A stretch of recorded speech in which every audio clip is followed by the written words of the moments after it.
If you've never had to deal with a homeowners association, count yourself lucky. I bought my house precisely to avoid one. It was a charming 2-story place on the edge of a small town, backed up by a wide stretch of woods and fields, no shared amenities, no community board, and certainly no monthly fees for the privilege of being told how to live.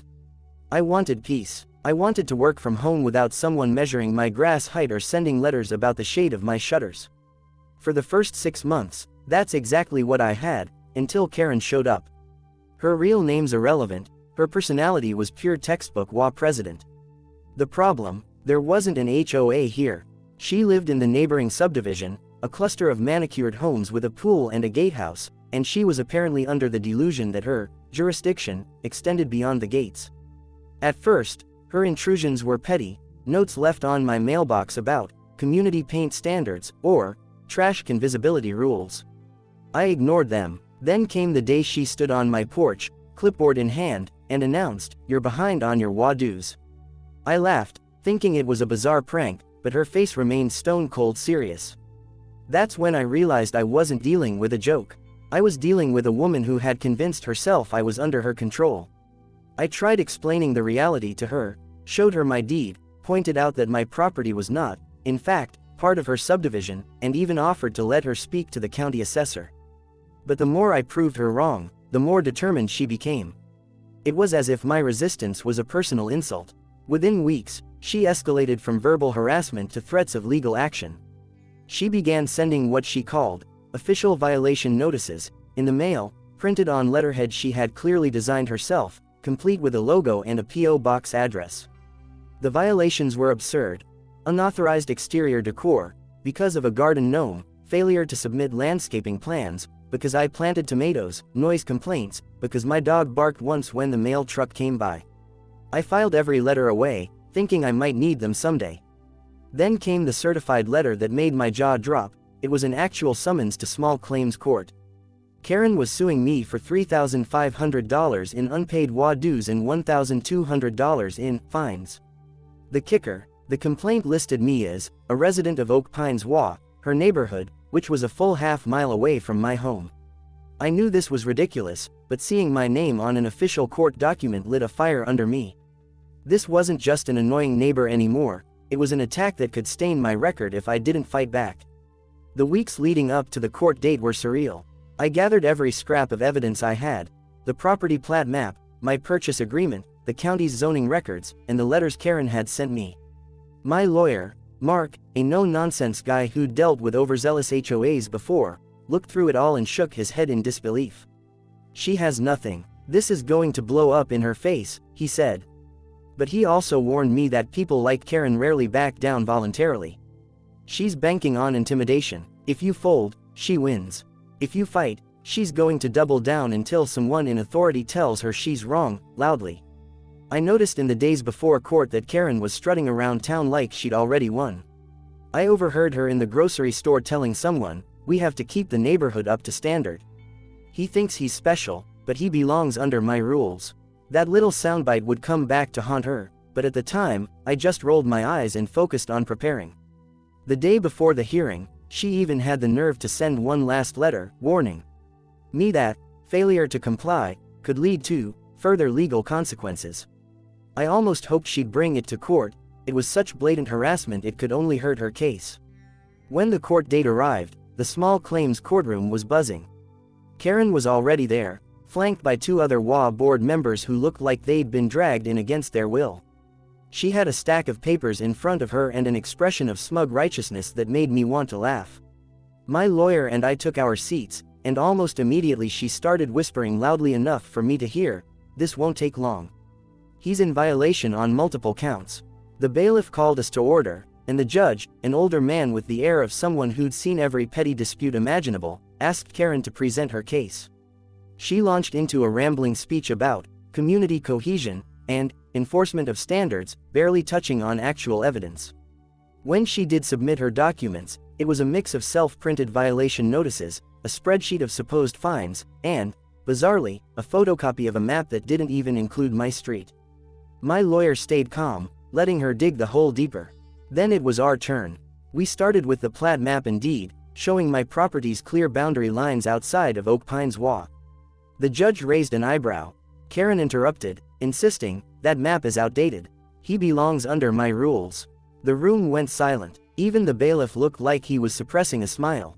The judge leaned forward and said, Mrs. White, are you aware that Mr. Collins' property is not listed in your association's covenants? Her face flushed, and for the first time, I saw a flicker of doubt in her eyes.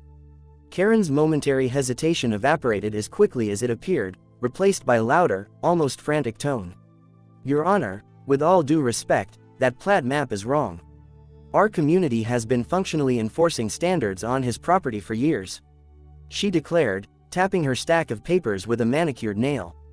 If we don't maintain cohesion across property lines, the whole neighborhood's value drops. The judge, clearly unimpressed, adjusted his glasses. Mrs. White, this court does not adjudicate functional jurisdiction. It adjudicates actual legal boundaries.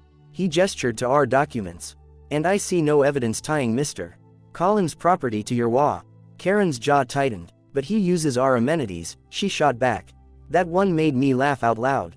I've never set foot inside your gated pool, I said. And unless you count walking my dog on the county road, I've never used anything of yours.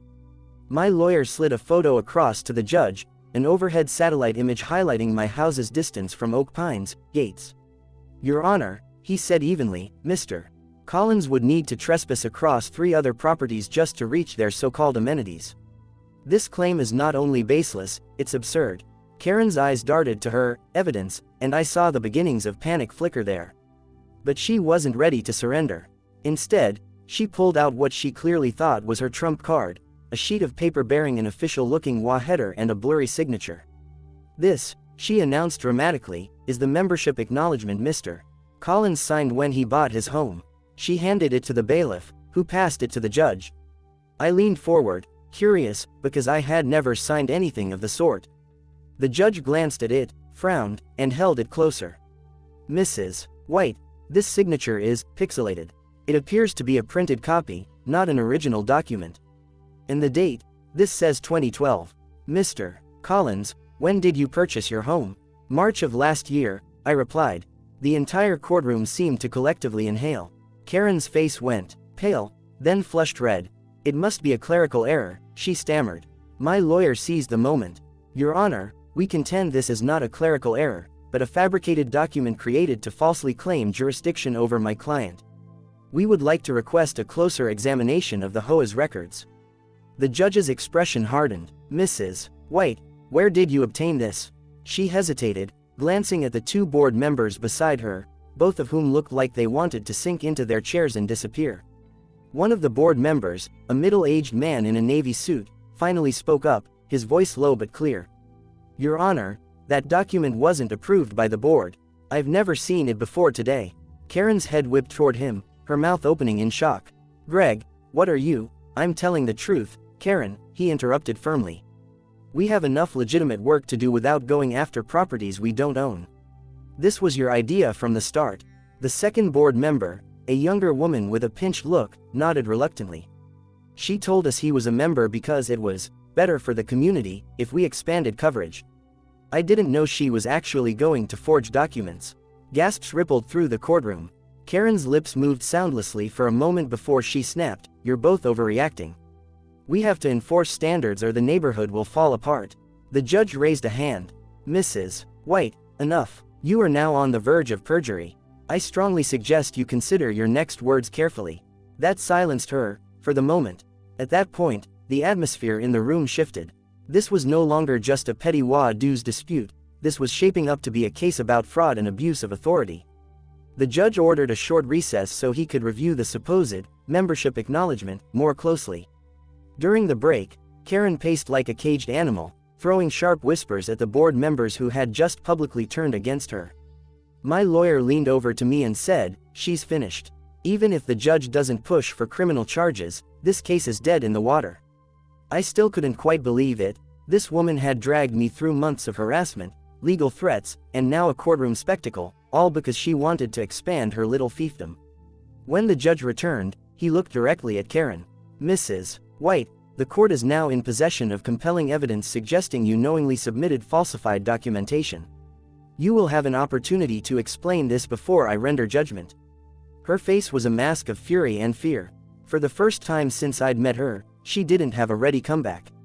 That silence, in a room that had been nothing but tension and noise for over an hour, was the sweetest sound I'd heard all year. The judge's voice carried the kind of calm weight that made the room feel smaller. "Mrs. White, I'll be blunt, this court does not take kindly to fabricated evidence. If I determine you have knowingly falsified documents to bring a fraudulent claim, you will be subject to penalties far exceeding the $4,700 you're demanding here." Karen's lips pressed into a thin line, and for a moment, I thought she might finally back down. But then, in true Karen fashion, she straightened her shoulders and said, "Your Honor, I was only acting in the best interest of our community. This man's property affects our neighborhood whether or not the paperwork says so." The judge leaned forward, his gaze sharpening. "That is not how the law works. This country is not governed by your interpretation of property rights. It is governed by actual statutes and recorded deeds." He tapped the fraudulent document with his pen. "And this is not a deed, nor is it a contract signed by Mr. Collins. It is, at best, a fabricated form. At worst, it is evidence of intentional fraud." Karen swallowed hard, but instead of conceding, she muttered, "Sometimes you have to bend the rules to protect what's yours." That was the wrong thing to say. I saw the judge's patience finally run out. "Bend the rules," he repeated, his voice rising ever so slightly. "Mrs. White, you are in a court of law, not in an HOA meeting where you can bully residents into submission. This isn't about your personal feelings or your so-called standards, it's about facts and legal standing. And you have neither." My lawyer seized the opportunity to twist the knife. "Your Honor, we have reason to believe Mrs. White has a pattern of targeting properties outside her jurisdiction, sending intimidating notices to residents who have no legal obligation to her HOA, in the hopes they'll pay out of fear or confusion. I have here sworn statements from 2 other property owners in the area who experienced the same harassment." He slid the affidavits across the table. The judge's expression darkened as he read, "Mrs. White, you may have just escalated this beyond small claims. This is beginning to look like a scheme to obtain money under false pretenses." The bailiff shifted his stance, as if anticipating where this might be headed. Karen's composure cracked. "They're lying, all of them," she burst out, her voice carrying through the courtroom. "Do you have any idea how hard it is to keep property values up? People like him," she pointed a trembling finger at me, "think they can just do whatever they want, and it drags us all down." The judge's gavel came down hard. "Enough." The sharp crack echoed in the hushed room. "This is not about property values. This is about the law. And right now, Mrs.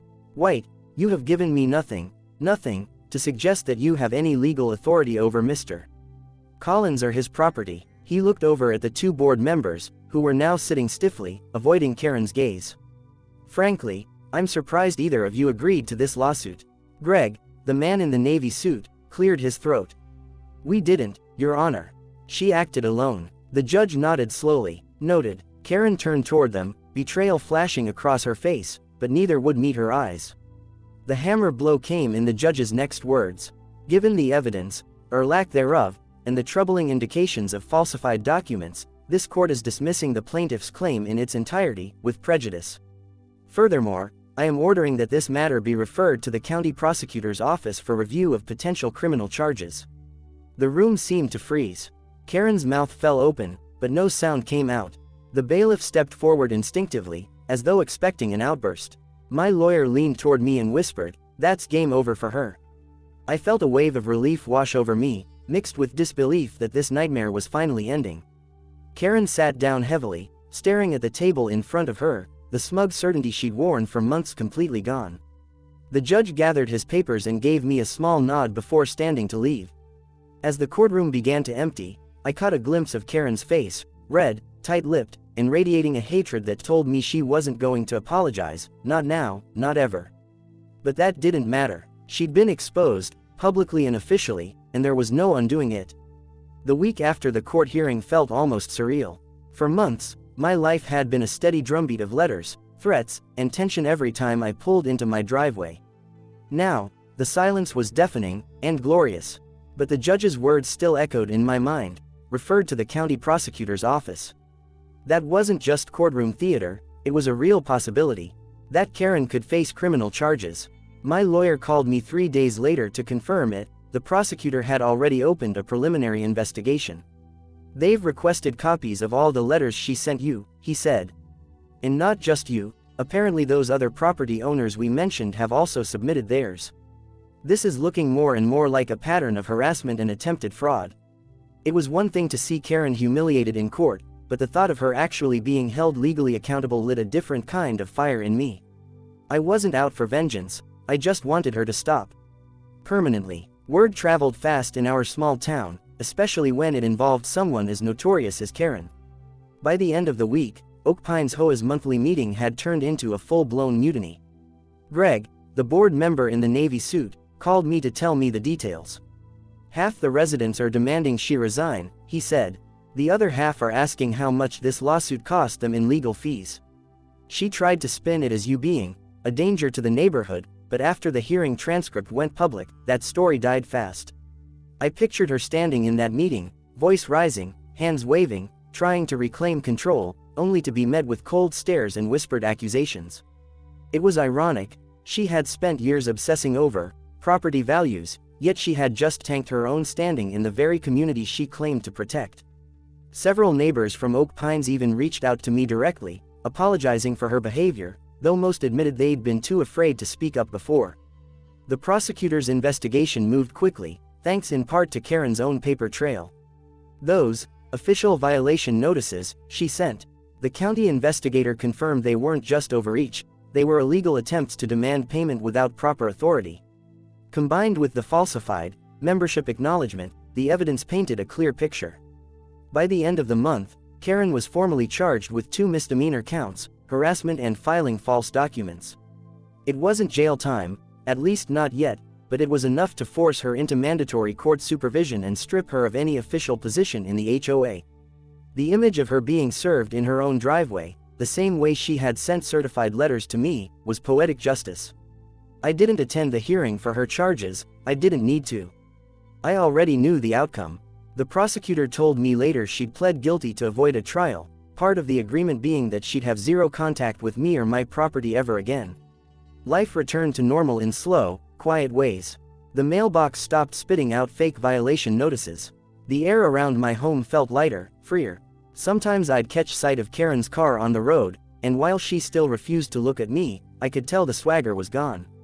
Her reign of petty tyranny had ended, not with the control she craved, but with a court record and a fractured reputation. I kept every document from the ordeal, the forged acknowledgement, the violation letters, even the court transcript, in a neat folder in my desk drawer. Not out of paranoia, but as a reminder. People like Karen thrive on intimidation and the hope that you'll roll over. But if you stand your ground, if you make them prove their claims in the cold light of law, they can't hide behind their titles or their false authority. The day the prosecutor closed the case, I stood on my porch, coffee in hand, looking out over my yard. My property, my rules, and not a single law standard in sight.